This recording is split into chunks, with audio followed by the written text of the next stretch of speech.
The last 4 kings of Judah came from King Josiah's family. His 3 sons, Jehoahaz, Jehoiakim, and Zedekiah, and his grandson, Jehoiakim, each ruled as the king of Judah for a short time. Jehoahaz was not king for long.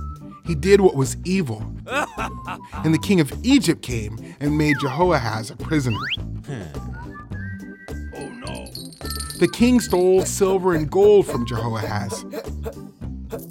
Then he put Jehoahaz's brother Jehoiakim on the throne. Oh. When Jehoiakim was king of Judah, he too did what was evil. The king of Babylon attacked Jehoiakim, made him a prisoner, and took him to Babylon. The king of Babylon stole some of the things from the Lord's temple and put them in his own temple. Yeah.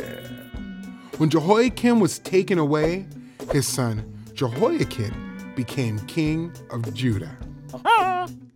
Jehoiakim was king of Judah for just 3 months. He too did what was evil. The king of Babylon sent for Jehoiakim and brought him to Babylon. The king of Babylon made Jehoiakim's uncle Zedekiah king of Judah. Like his brothers, Zedekiah did what was evil. He led the people of Judah to do evil things too. The prophet Jeremiah warned Zedekiah that God would punish him, but Zedekiah did not listen. No. God was angry with the people of Judah. They sinned and did not obey God, but God loved his people. He wanted them to turn back to him. God sent prophets to warn the people, but the people did not listen. Finally, it was time to punish the people of Judah for their sin. God allowed the king of Babylon and his army to attack Judah. Oops. Many of the people died. The king of Babylon took everything out of the Lord's temple and carried it back to Babylon. Then the king and his army burned the temple.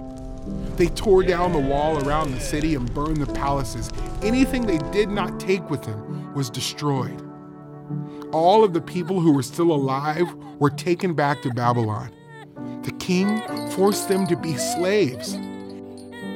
Everything the prophet Jeremiah had warned about happened, just like God said it would.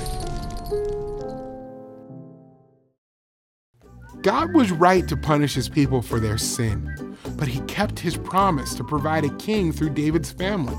Ultimately, God punished our sin through his son Jesus and made him our king forever.